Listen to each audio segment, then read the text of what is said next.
السلام عليكم ورحمة الله وبركاته. الحمد لله رب العالمين والصلاة والسلام على أشرف المرسلين وعلى آله وأصحابه أجمعين أما بعد. يا أيها الذين آمنوا اتقوا الله حق تقاته ولا تموتن إلا وأنتم مسلمون. يا أيها الناس اتقوا ربكم الذي خلقكم من نفس واحدة وخلق منها زوجها وبث منهما رجالا كثيرا ونساء واتقوا الله الذي تساءلون به والأرحام إن الله كان عليكم رقيبا. يا أيها الذين آمنوا اتقوا الله وقولوا قولا سديدا يصلح لكم أعمالكم ويغفر لكم ذنوبكم ومن يطع الله ورسوله فقد فاز فوزا عظيما. فإن أصدق الحديث كتاب الله وخير الهدي هدي محمد صلى الله عليه وسلم وشر الأمور محدثاتها وكل محدثة بدعة وكل بدعة ضلالة وكل ضلالة في النار. اللهم صل على محمد وعلى آل محمد كما صليت على إبراهيم وعلى آل إبراهيم إنك حميد مجيد. எல்லாம் வல்ல அல்லாஹ்வுடைய திருநாமம் போற்றி ஆரம்பம் செய்கின்றேன். சலாத்தும் சலாமும் இறை தூதர் இறுதி தூதர் நபி முஹம்மது ஸல்லல்லாஹு அலைஹி வஸல்லம் அவர்கள் மீது அவருடைய வாழ்க்கை வழிமுறைகளை உலகத்திலே பின்பற்றி வாழ்ந்த உத்தம சஹாபாக்கள் தொடர்ந்தவர்கள் துயர்ந்தவர்கள் இன்ஷா அல்லாஹ் கியாமத்துடைய நாள் வருகின்ற வரைக்கும் தூய்மையான இஸ்லாத்திலே வாழ்ந்து தூய்மையோடு மரணிக்க வேண்டும் என்ற நல்ல உள்ளங்கள் கொண்ட ஆண்கள் பெண்கள் வாலிபர்கள் வயோதிபர்கள் குறிப்பாக என்னையும் உங்களையும் ஈன்றெடுத்து எனக்கும் உங்களுக்கும் அறிவையும் அன்பையும் நேசத்தையும் பாசத்தையும் ஊட்டி வளர்த்துவிட்டு இப்போது என்னையும் உங்களையும் விட்டு மறைந்து மன்னரைகளிலே வாழ்ந்து கொண்டிருக்கின்ற என்னையும் உங்களையும் பெற்றெடுத்த தாயும் தந்தையும் மீதும் இந்த மண்ணுக்கு மேலே வாழ்ந்து கொண்டிருக்கின்ற தாயும் தந்தையும் மீதும் அல்லாஹ்வுடைய அருளும் அன்பும் பாவ மன்னிப்பும் நரகத்தின் விடுதலையும் என்றென்றும் உண்டாக வேண்டும் என்ற இனிய பிரார்த்தனையோடு ஆரம்பம் செய்கின்றேன். கண்ணியத்துக்கும் பெருமதிப்புக்கும் உரிய இஸ்லாமிய சகோதர சகோதரிகளே, தாய்மார்களே, அல்லாஹ்வுடைய நல்லடியார்களே, கேட்கிறவங்க என்ன செய்யுங்க, தயவு செய்து உன்னிப்பாக கேளுங்க. அல்லது கேட்காதவங்க கேட்கிறவங்களுக்கு எந்த விதமான தொல்லையும் இல்லாம என்ன செய்யுங்க, அமர்ந்துக்கங்க. ஏன்னா சில தாய்மார்களுக்கு எவ்வளவு சொன்னாலும் அது அப்படித்தான் என்ன செய்யுது இருக்குது, அல்லாஹ் சிலவர்களை தவிர. அதனால அந்த விஷயத்துல என்ன செய்யுங்க, கவனமாக இருங்க, அல்லாஹ் செய்வான். கண்ணியத்துக்குரிய இஸ்லாமிய சகோதர சகோதரிகளே, அல்லாஹ்வுடைய நல்லடியார்களே, ரமலான் மாதத்தை அடைந்து அதனுடைய அரைவாசியை நானும் நீங்களும் கழித்து விட்டோம். ஆனால் எதை அடைந்திருக்கிறோம், எதை நன்மையாக நானும் நீங்களும் சேர்த்திருக்கிறோம் என்ற கேள்வி கடந்த ரமலானை போல இந்த ரமலானும் இருக்கிறதா என்பதை ஒரு கணம் நானும் நீங்களும் சுய பரிசோதனை செய்து கொள்ள வேண்டும். ஆரம்பத்தில் அதிகமாக ஓதப்பட்ட குர்ஆன் இப்போது குறைந்திருக்கிறதா இல்லையா? கேட்கப்பட்ட பிரார்த்தனைகள் இப்போது ஓய்வடைந்திருக்கிறதா இல்லையா? 5 நேரமும் இமாம் ஜமாஅத்தோடு வர வேண்டும் என்ற உணர்வுகள் இப்போது கொஞ்சம் கொஞ்சமாக தூரமாகிவிட்டதா இல்லையா? முன்பின் பேணுதலாக தொழுது வந்த சுன்னாக்கள் அதன் நிலைமைகள் என்ன?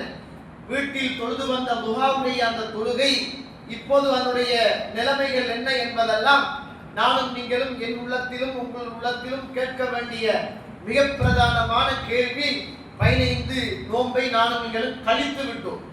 இப்ப நம்ம அதை கேட்டாதான் சில அடுத்த 15ஐயும் சரியாக கொண்டு போகலாம். கண்ணியத்துக்குரிய இஸ்லாமிய சகோதர சகோதரிகளே, இந்த சமூகத்தில் காணப்படுகிற, பொதுவாக இளம் சமூகத்தில் காணப்படுகிற, இளம் யுவதிகளிடத்தில் காணப்படுகிற மிகப்பெரிய ஒரு பாவம் சர்வ சாதாரணமாக சமூகத்திலே அரங்கேறிக்கிறது. அந்த காலத்தில் இல்லாத அளவுக்கு இந்த காலத்தில் இந்த போதை வஸ்து என்பது சர்வ சாதாரணமாக இருக்கிறது. படித்தவர் முதல் பாமரர் வரைக்கும் இந்த போதைக்கு அடிமையாகிய சமூகமாக குறிப்பாக நமது முஸ்லிம் இளைஞர்களும் யுவதிகளும் இதற்கு விரும்பியோ வெறுத்தோ ஆளாகி இருக்கிறார்கள் என்பதை மறந்துவிடக் கூடாது. இந்த நாட்டிலும் சட்டங்கள் பலமாக போடப்பட்டிருக்கிறது. அது அமலில் உள்ளதா என்பது கேள்விக்குறிதான். இந்தியாவில் 1985ஆம் ஆண்டு NDPS என்று சொல்லுகிற ஒரு சட்டத்தை கொண்டு வந்தார்கள். அது என்ன சட்டம் அப்படி என்று கேட்டால், போதை வஸ்து அதே போன்று உளவியல் ரீதியான பாதிப்பு, அதே போன்று மயக்க மருந்து சம்பந்தமான சட்டம் NDPS அப்படின்னு சொல்ற ஒரு சட்டத்தை 1985ஆம் ஆண்டு இந்தியாவில் என்ன செய்தார்கள், உருவாக்கினாங்க. அந்த சட்டம் நல்லா தான் போயிட்டு இருந்துச்சு. காலப்போக்குல இந்த மயக்க மருந்தோடு சேர்த்து போதை வியாபாரம் என்ன செஞ்சு இந்த நாட்டுக்குள்ள ஊடுருவி, இந்த நாட்டுக்குள்ள ஊடுருவறதுக்கு மிக பிரதானமான காரணமாக இருந்த யாரு அப்படின்னு கேட்டால் இந்த ஹாலிவுட் நடிகர்களும் நடிகைகளும் அரசியல்வாதிகளும் தான் காரணமாக இருந்தாங்க. நீங்க பாருங்க, நம்ம சமூகத்திலையும் இந்த போதைக்கு அடிமையானவங்க பாருங்க, நீங்க நல்ல பெரிய பதவியில இருப்பான், அவனோட பிள்ளை நல்ல பெரிய ஸ்கூல்ல படிப்பான், அவன் நல்ல தாப்பையில் கட்டி மதுல கட்டி பெரிய வீட்டுல ஏசியில நல்ல வாகனத்தோடு ஜாலியா வாழ்வான். ஆனா அவன் தான் பிசினஸ் பண்ணுவான்.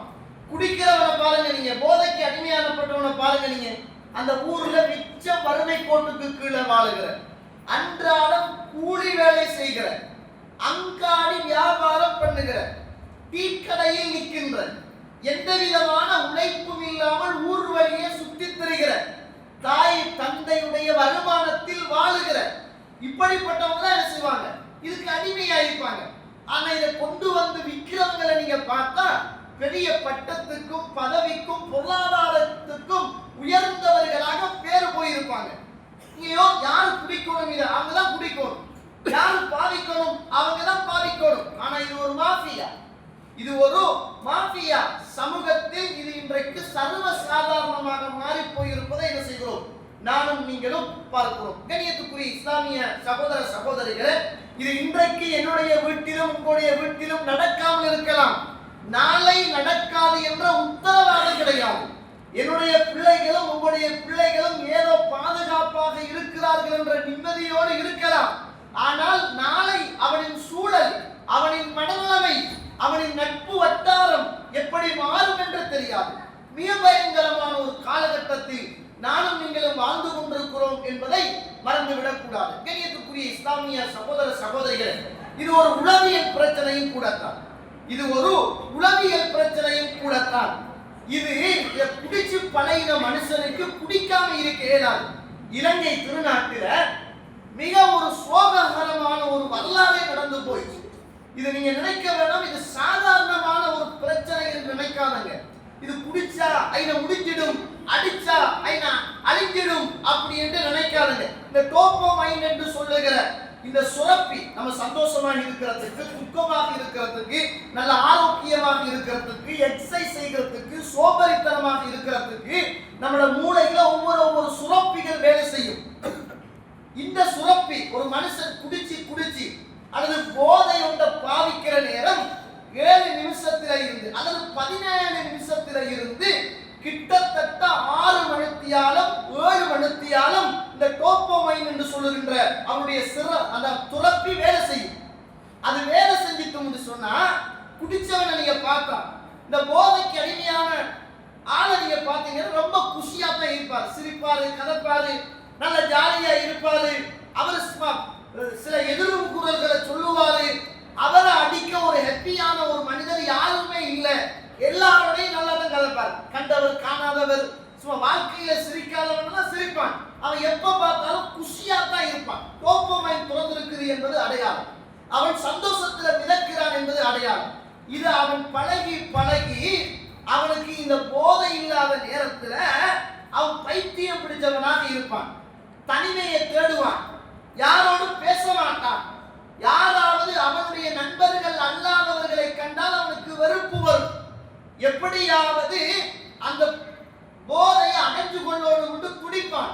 அதற்காக களவெடுப்பான். தாய் விளங்காது, தந்தை விளங்காது, சகோதரி விளங்காது. இலங்கை திருநாட்டில் இலங்கையை உருப்பிய மிக மோசமான ஒரு வரலாறு. இந்த டோபமைன் பழகிய ஒரு இளைஞன் வீட்டுல போய் அம்மா கிட்ட சல்லி கேட்கிறான். ஏட்டா அவன் இப்ப சந்தோஷம் ஆஃப்ல இருக்குது, அடிச்சாதான் என்ன செய்யும், பொண்ணாயிடும். அம்மா சல்லி கொடுக்கல. அந்த நேரத்துல அம்மாவோட சண்டை பிடிக்கிறான். தங்கச்சி முன்னா வந்து அண்ணா அம்மாவோட சண்டை பிடிக்காதுன்னு தடுக்கிறான். அம்மாவை கொல்றான். அவன் குடிக்கல, ஆனா அவனோட டோபமைனுக்கு வேலை செய்யல, சந்தோஷம் இல்ல, ஹெப்பி இல்ல அவனுக்கு. அம்மாவை கொல்றான். தங்கச்சி வந்து தடுத்த போது தங்கச்சை கொள்றான். இப்ப வீட்டுல உள்ள தங்கச்சியில அம்மாவுடைய மாலைகளை எடுத்துட்டு போய் வித்துட்டு இப்ப குடிச்சிட்டு வா, போதை அடிச்சிட்டு வந்து பாக்குறான். நான் தானே என் அம்மாவை கொண்டது, இப்பதான் அவனுக்கு மூட வேலை செய்யுது. நான் தானே அம்மாவை கொண்டது, நான் தானே தங்கச்சை கொண்டது, நான் என்ன வேலை பார்த்துட்டேன் அப்படி என்று சொல்லி தன்னைத்தானே வருத்தி கொண்டு தூக்கு போட்டு அவனை செத்து கொண்டான். கண்ணிங்களா, இது எவ்வளவு பாரதூரமான பிரச்சனை அப்படின்னு. இது கடைசியில அவனுக்கு அவன் மரணத்தையும் அவன் தாயுடைய மரணத்தையும் அவன் சகோதரியுடைய மரணத்தையும் ஒரே வீட்டில் சந்திக்க வைக்கின்ற மிக பயங்கரமான ஒரு நோயாக இந்த போதை மாறி போய் இருக்கிறதை மறந்துடக்கூடாது. இன்றைக்கு இளைஞர்கள் தான் நிறைய செத்து போகிறார்கள், மௌத்தாகி போகிறார்கள் என்று சொல்லணும். ஆனா மன்னிச்சு கொள்ளணும், ஏண்டா இன்றைக்கு நிறைய இளைஞர்கள் போதைக்கு அடிமைப்பட்டு இந்த டோப்போ மைண்ட் என்று சொல்லுகிற சந்தோஷம் அவன் குஷி ஆயிட்டான்டா. இருட்டில இருந்தவன் வெளிச்சத்துக்கு வாரான், ஒதுங்கி இருந்தவன் ரோட்டுக்கு வாரான், பைக் எடுக்கிறான், பறக்கிறான். பாருங்க நீங்க, இரவு விடிய விடிய பறப்பான், சுத்துவான், டயர்ட் இருக்காது, களைப்பு இருக்காது, சந்தோஷமா தான் இருக்கும். 6-7 மணித்தியாலம் அவனுக்கு சந்தோஷமாகத்தான் இருக்கும். எங்கேயாவது போய் ஆக்சிடென்ட் பட்டு நிறைய பேர் மரணித்து போறது, இளைஞர்கள் மரணித்து போறது இந்த போதையால.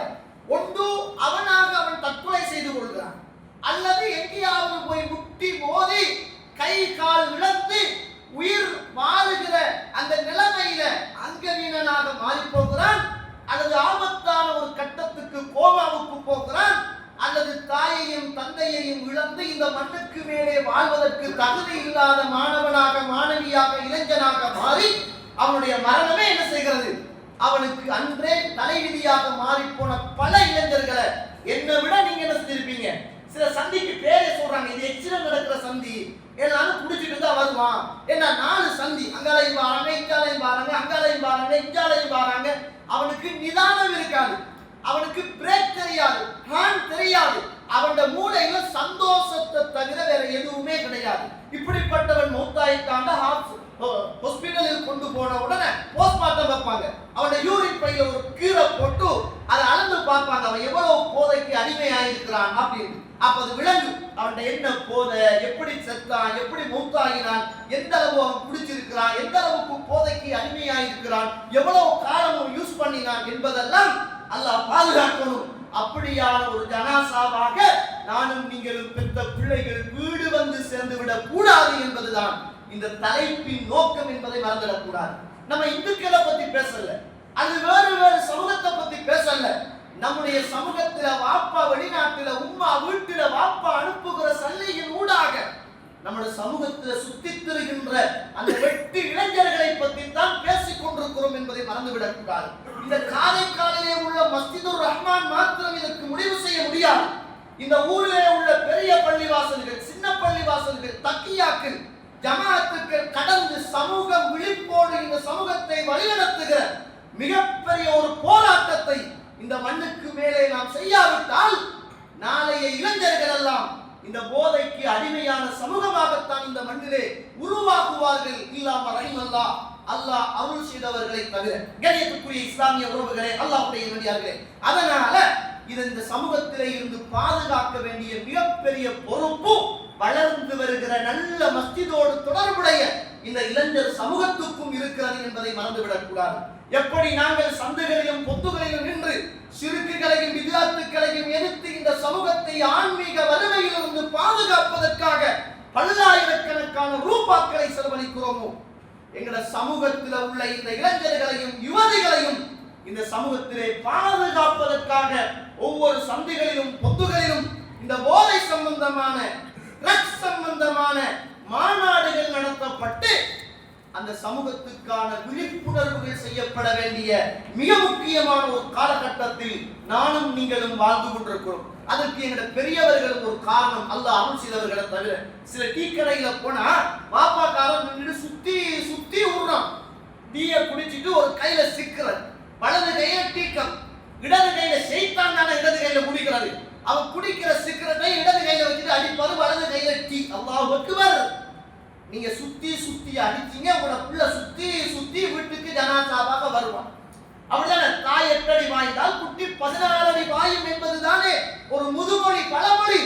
அல்லாஹ் அருள் செய்தவர்களை தவிர நம்ம இன்றைக்கு இதை யாரும் பாவம்னு சொல்றல, சிகரெட்டை பாவம்னு சொல்றல, பீடிய பாவம்னு சொல்றல, சுருட்ட பாவம்னு சொல்றல, கஞ்சாவை தான் பாவம்னு சொல்ற, சாராயத்தை தான் பாவம்னு சொல்ற, பிஸ்கி, பிராண்டி, பல பேர்கள் என்னென்னலாம் பேர் வச்சிருக்கிறான். அல்லாஹ் அக்பர். அப்படிப்பட்ட பாவத்திலிருந்து இந்த சமூகத்தை காக்க வேண்டிய மிகப்பெரிய பொறுப்பு இந்த சமூகத்திலே உள்ள தலைவர்களுக்கும், ஆன்மீகம் வலியுறுத்தப்படுகிற மஸ்ஜிதுகளுக்கும், பொது சிவில் அமைப்புகளுக்கும் இருக்கிறது என்பதை நானும் நீங்களும் மறந்துவிடக் கூடாது. கண்ணியத்துக்குரிய இஸ்லாமிய சகோதர சகோதரிகளே, அல்லாஹ் தஆலா ஜாஹிலியா காலத்தில் இருந்த பழக்கம் இந்த மது பழக்கம் என்பது. அல்லாஹ் இதை தடுக்கிறதுக்கு அல்லாஹ் கட்டம் கட்டமான முயற்சிகளை செய்தான். அவ்வளவு பெரிய சைக்கோ இது, அவ்வளவு டேஞ்சரான விஷயம். 6666 வசனங்கள். இந்த உலகம், மறுமை, வானவியல், சந்திரன், சூரியன், மனித வாழ்வு, பிறப்பு, இறப்பு, சுவர்க்கம், நரகம், லாபம், நஷ்டம், ஆன்மீகம், லௌகீகம், அறிவு அத்துணையும் பேசுகிற இந்த அல் குர்ஆன் இந்த மதுவை தடுக்கிற விடயத்தில் 3 கட்ட முயற்சிகளை செய்தது என்பதை செய்வோம். நானும் நீங்களும் பார்ப்போம். ஒரு வசனம் போதும்.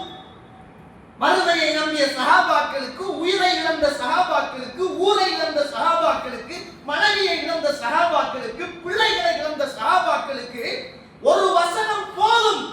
ஆனால் அல்லாஹ் தஆலா முடிவெடுத்தான், ஒரு வசனத்தால் இந்த சமூகத்தை சீர்திருத்த முடியாது. 3 கட்டங்களில் அல்லாஹ் அந்த சமூகத்தோடு பேசினான்.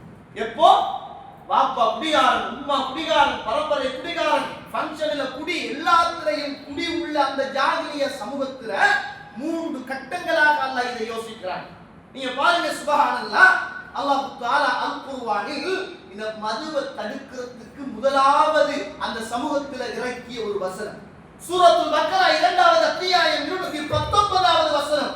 யஸ்அலூனக அனில் ஹம்ர். நபியே, உங்களிடத்துல இந்த ஹம்ரை பத்தி, மனிதனுடைய மூளைக்கும் உள்ளத்துக்கும் திரையிடப்படுகிற இந்த போதையை பத்தி கேட்கிறார்கள். குல், சொல்லுங்கள், ஃபீஹிமா இஸ்முன் கபீர், அது மிகப்பெரிய பாவம் என்று சொல்லுங்கள். வ மனாஃபிஉ லின்னாஸ், மக்களுக்கு அது கொஞ்சம் தான் நலவு என்று சொல்லுங்கள். ஏன் அப்படியே விட்டுட்டோம்னு சொல்றாங்க. கூடாது தடுத்துட்டோம்னா கேட்க மாட்டாங்க. மனசுல ஆன்மீகம் போல உள்ளத்துல உறுதியாக எல்லாருடைய இல்லத்திலும் சர்வ சாதாரணமாக உள்ள அந்த போதையை இஸ்லாம் தடுப்பதற்கு கையாண்ட யுக்தி சூரத்துல் பக்ரா 2வது அத்தியாயம் 219வது வசனம்.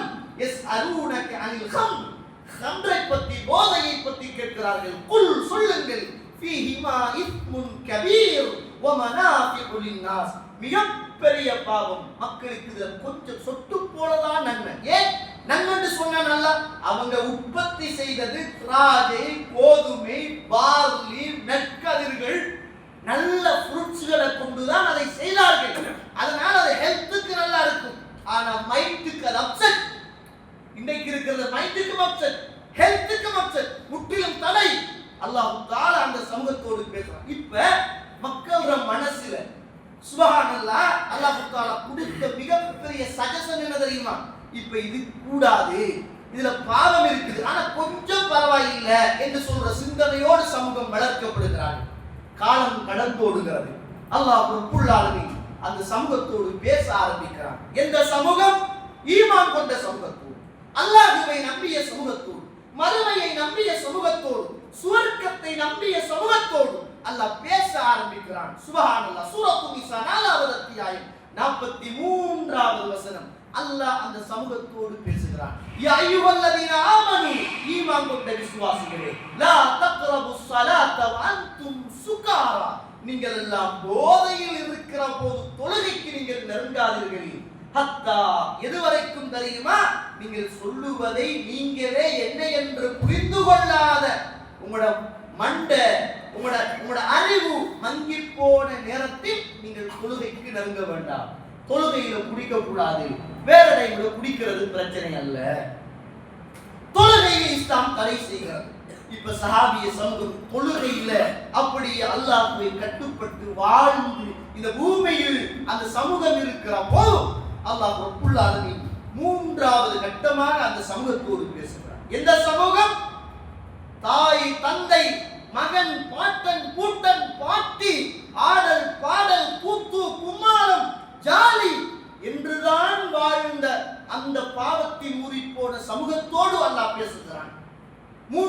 கட்டமாக அல்லாஹ் தஆலா சூரத்துல் மாஇதா 5வது அத்தியாயம் 90வது வசனம், சூரத்துல் மாஇதா 5வது வசனம் 91வது வசனத்தோடு அல்லாஹ் தஆலா இந்த சமூகத்துக்கு பேசுகிறார். யா அய்யுஹல்லதீன ஆமனு, அல்லாஹ்வை ஈமான் கொண்ட சமூகமே, இன்னமல் ஹம்ரு வல் மைசிரு வல் அன்சாபு வல் அஸ்லாம் ரிஜ்சும் மின் அமலி ஷைத்தான்.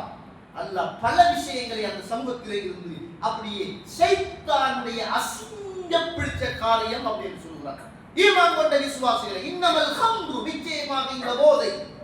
நிச்சயமாக இந்த போதை குறிபார்த்தல், சாஸ்திரம் சொல்லுதல், பறவையை விட்டு சாஸ்திரம் பார்க்கிறல் என்ற இப்படிப்பட்ட இந்த காரியம் எல்லாமே ரிஜ்சும் மின் அமலி ஷைத்தான், இது ஷைத்தானுடைய அசிங்கம், வெறுக்கத்தக்க காரியம். பஹல் அன்தும் முந்தவூன், நீங்கள் எல்லாம் உணர்வு பெறுவீர்களா? நான் சொன்னதை நீங்கள் கேட்பீர்களா? யோசிப்பீர்களா? சிந்திப்பீர்களா? அல்லாஹ்வுடைய வசனம், இன்னமா யுரீது ஷைத்தானு அன் யூகிய பைனகுமுல் அதாவா வல் பக்தா ஃபில் ஹம்ரி வல் மைசிர், சூதாட்டத்தின் ஊடாகவும் இந்த போதையின் ஊடாகவும் உங்களுக்கு மத்தியில் ஷைத்தான் பகைமையையும் குரோதத்தையும் விரோதத்தையும் அல்லாஹ்வை ஞாபகப்படுத்துவதை விட்டும் தொழுகையை விட்டும் தான் ஷைத்தான் உங்களை தூரமாக்க விரும்புகிறார். அல்லாஹ், சாதாரண வசனமா? 3 கட்டங்களில் அல்லாஹ் ரப்புல் ஆலமீன் முத்தான வசனங்களின் ஊடாக முத்தி போன மதுவிலே ஊறி போன அந்த சமூகத்தோடு அல்லாஹ் தஆலா பேசுகிறான். இந்த வசனம் இறங்குகிற போதுதான் சஹாபிய சமூகம் குடித்துக் கொண்டிருக்கின்ற நேரம். சகோதர சகோதரிகளே, சுப்ஹானல்லாஹ், அது சாதாரண நேரம் அல்ல. அது சாதாரண நேரம் அல்ல. 2464வது செய்தி புகாரியிலே பதிவு செய்யப்பட்ட செய்தி. அனஸ் அவர்கள் சொல்கிறார்கள், அபூ தல்ஹா அவருடைய வீட்டில் நான் சாராயத்தை பரிமாறிக் கொண்டிருக்கிறேன். இந்த நேரத்திலே வீதிகளினால் அறிவிப்பு செய்து வருகிற ஒரு அறிவிப்பாளர் ஏதோ சொல்லி வருகிறார். இன்றோடு இந்த போதை தடை செய்யப்பட்டது என்ற செய்தி கேட்குது. அனஸ் தெளிவா கேட்கல. சொன்னார், அபூ தல்ஹா, போங்கள், என்ன நடக்குது என்று பாருங்கள், யாரோ ஏதோ சொல்லி வருகிறார் என்றார். வெளியில் போனேன், இந்த வசனம் கேட்டது. உடனே வீட்டுக்குள் வந்து சொன்னேன். அந்த நேரத்தில் என் எஜமான் சொன்னார், இருக்கிற அத்துணை சாராயங்களையும் போதை வஸ்துக்களையும் அப்படியே ஊத்தி விடுங்கள் என்றார்கள். வாயில இருந்த சமூகம் வாயில முழுங்கிக் கொள்ளாம துப்பியது. கையில இருந்த கிண்ணங்கள் கீழே போடப்பட்டது. வீட்டுக்குள் இருந்த பரல்கள் எல்லாம் அப்படியே வீதிகளில் வீசப்பட்டது. வரலாறுகளிலே பார்க்கிறோம், அன்றைய மதீனா முழுக்க மது ஆறுகள் போன்று அந்த சமூகத்திலே அது மாற்றம் எடுத்தது என்று நானும் நீங்கள் வரலாறை படிக்கிறோமாக இருந்தால், நம்முடைய பிள்ளைகள் இளைஞர்கள் பரம்பரை குடிகாரர்கள். பாப்பா குடிகாரனா இருந்து, உமா குடிகாரனா இருந்து, வாப்பட பாப்பா அப்படியா இருந்தாங்க இல்லையே. அப்ப இந்த சமூகம் நேற்று முந்தநாத்து பழகிய இந்த போதையை விட்டு விலகி அல்லாஹ்வுடைய அருளால, அல்லாஹ்வுடைய பயத்தால, மார்க்கத்தின் கடமை என்ற உணர்வால நாளை மறுமையில் மரணித்தால் அந்த சுவர்க்கத்திலே உள்ள அந்த போதை, அந்த சாராயம் எனக்கு கிடைக்காது என்ற அந்த எண்ணத்தால ஒரு மனிதன் விலகாவிட்டால் என்ன ஈமானும் என்ன இஸ்லாமும், வெறுமனே முஹம்மதும் வெறுமனே யூசுஃபும் வெறுமனே அப்துல்லாவும் என்று பெயர்களை வைத்துக் கொண்டு இந்த சமூகத்தில் வாழ்வதின் ஊடாக ஈடேற்றம் பெறலாம் என்பதை இந்த இளைஞர் சமூகம் மறந்து விடுகிறார். அப்படியான ஒரு மார்க்கம் அல்ல. உள்ளத்தாலும் இல்லத்தாலும் இடத்தாலும் பேச்சாலும் செயலாலும் சிந்தனையினாலும் நானும் நீங்களும் மாறாத வரைக்கும் நாளை மறுமையில் வெற்றி கிடையாது என்ற ஒரு கோஷத்தை தான் எனக்கும் உங்களுக்கும் இந்த ஈமானும் இஸ்லாமும் பாடம் நடத்தி கொண்டிருக்கிறது என்பதை மறந்துவிடக்கூடாது. கண்ணியத்துக்குரிய இஸ்லாமிய சகோதர சகோதரிகளே, அல்லாஹ்வுடைய தூதர் ஸல்லல்லாஹு அலைஹி வஸல்லம் அவர்கள் சொல்லக்கூடிய மிகப்பெரிய செய்தி என்ன தெரியுமா? மிகப்பெரிய செய்தி என்ன தெரியுமா?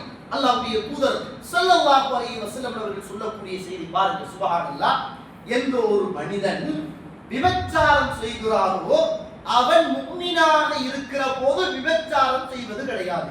எவன் குடிக்கிறானோ அவன் முஃமினாக இருக்கிற போது குடிப்பது கிடையாது. இந்த ஹதீஸுக்கு விளக்கம் சொல்லுகின்ற சஹாபாக்கள், இந்த ஹதீஸுக்கு விளக்கம் சொல்லுகின்ற சஹாபாக்கள், அவனுடைய ஈமான் அவனுடைய உள்ளத்தில் இருந்து ஒரு குடை போன்று அப்படியே கலட்டப்படுகிறது. ஒரு குடிக்கிற நேரத்தில் அவனுடைய உள்ளத்தில் இருந்து ஈமான் அப்படியே குடை போன்று கலட்டப்படுகிறது என்ற விளக்கத்தை அப்படின்னா என்ன அர்த்தம்? அவன் குடிச்சிட்டு போய் எங்கேயாவது செத்து தாண்டு வைங்க, ஆக்சிடென்ட் பட்டு மௌத்தாப்பை தாண்டு வைங்க, அவனுடைய ஈமான் இல்லாத நிலைமையில் தான் அவன் மரணிக்கிறான். இன்றைக்கு நிறைய சமூகத்தில் நடக்கிற தற்கொலைக்கு காரணம் என்ன சொல்லுங்க?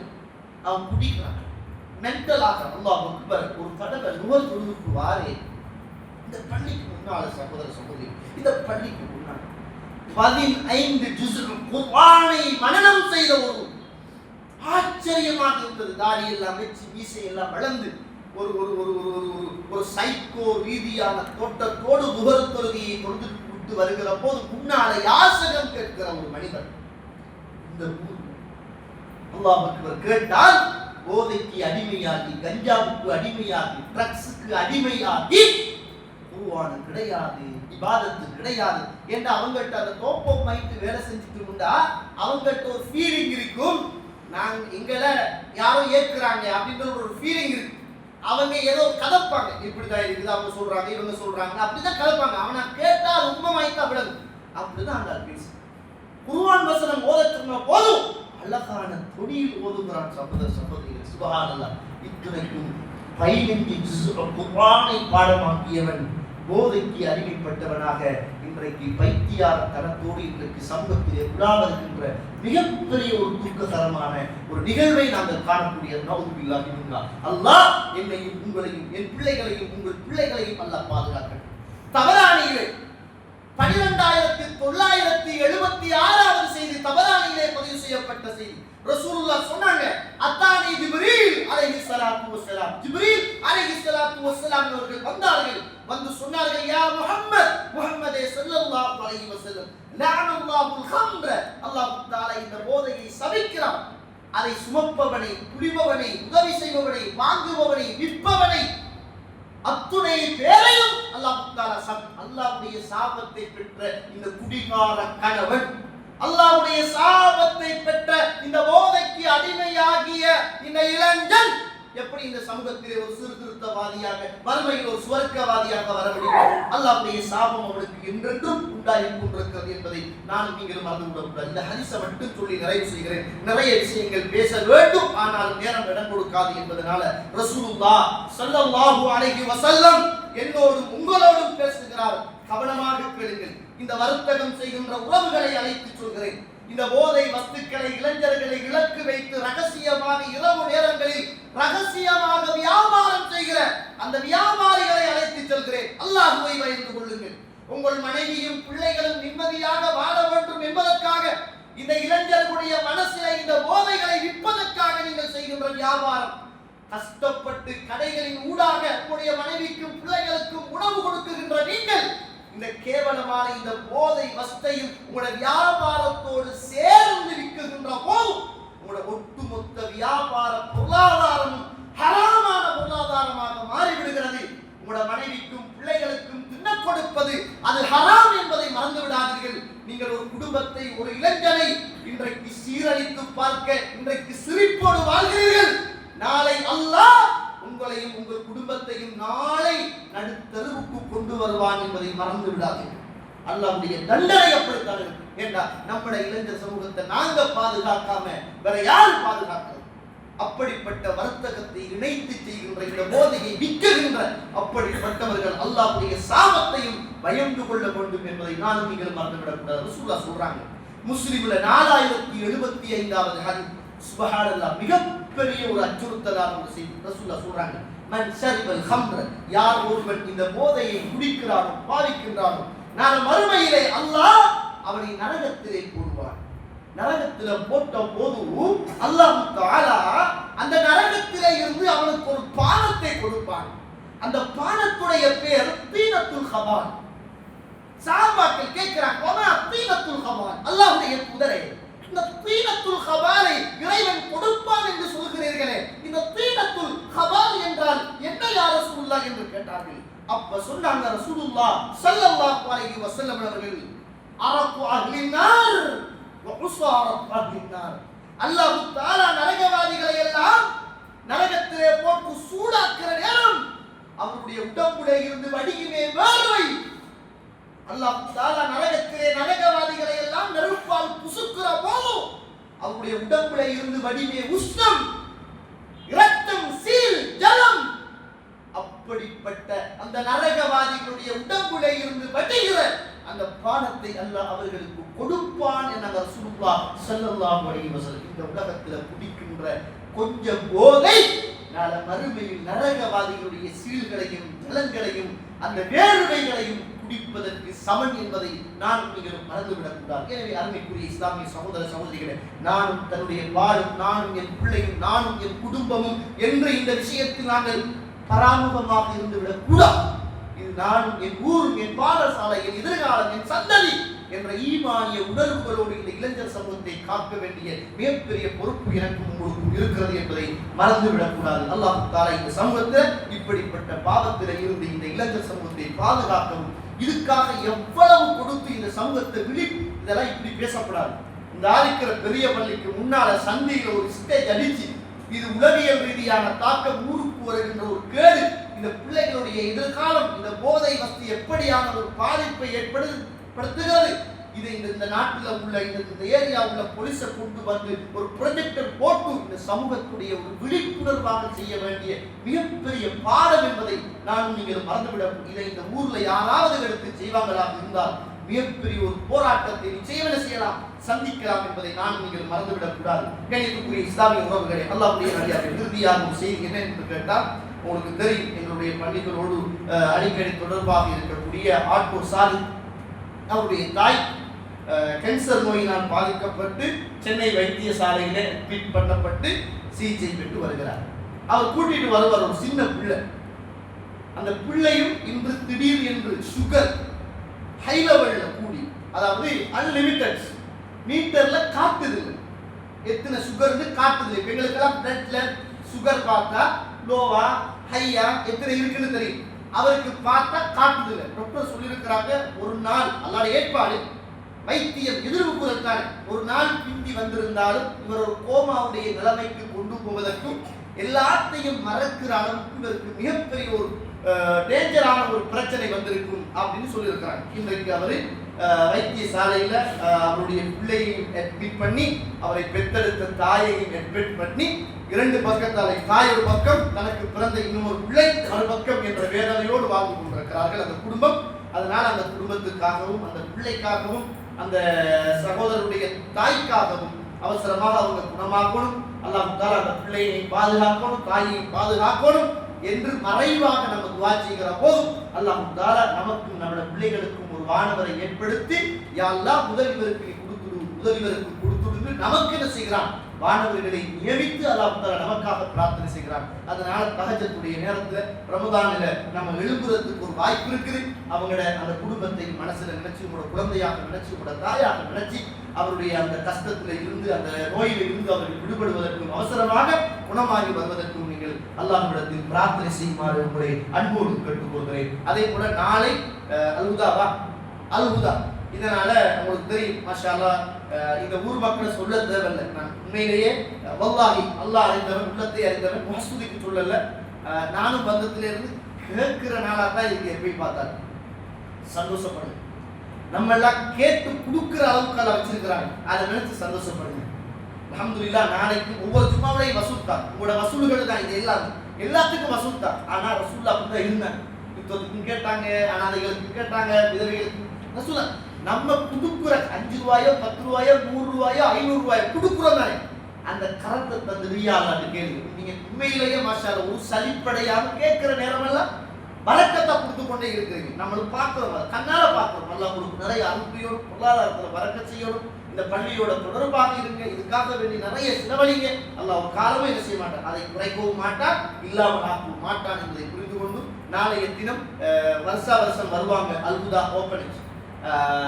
அனாதைகள் பிள்ளைகளை வளர்க்கின்ற அந்த ஒரு மிகப்பெரிய பணியை செய்து கொண்டிருக்கிறார்கள். நாளைக்கு பள்ளிக்கு வெளியில என்ன செய்வாங்க, அவங்க வசூல் பண்ணுவாங்க. வீட்டுல இருந்து வார நேரம் வெள்ளிக்கிழமை ஏன்னா நேரமாக இருந்தால் ஒரு தர்மத்தை கொடுக்கறதுக்கான ஒரு தயார் நிலைமையோட என்ன செய்வாங்க. நாளைக்கு அப்படி ஏதாவது ஒரு ஜனாசா ஒன்று விழுந்தா அதிலே போய் கலந்து கொண்டீங்கன்னா, ஒரு ஏழைக்கு உணவு கொடுத்துட்டீங்கன்னா, அதே போல அன்றைக்கு நோம்போட இருந்துட்டீங்கன்னா மாஷா அல்லாஹ் சுவர்க்கம் போறதுக்கு என்ன செய்யும் வாய்ப்பாக இருக்கும் என்பதை மறந்துடாதுங்க. எப்பயும் நம்ம கொடுக்குற கரமாக இருக்கிறதுக்கு அல்லாஹ் தஆலா செய்து நமக்கு அருள் புரியட்டும். வாஹதவானா அல்ஹம்துலில்லாஹி ரப்பில் ஆலமீன். அஸ்ஸலாமு அலைக்கும் வரஹ்மத்துல்லாஹி வபரகாத்துஹு. சுப்ஹானக அல்லாஹும்ம வபிஹம்திக் அஷ்ஹது அன் லா இலாஹா இல்லா அன்த அஸ்தக்ஃபிருக வ அத்தூபு இலைக்.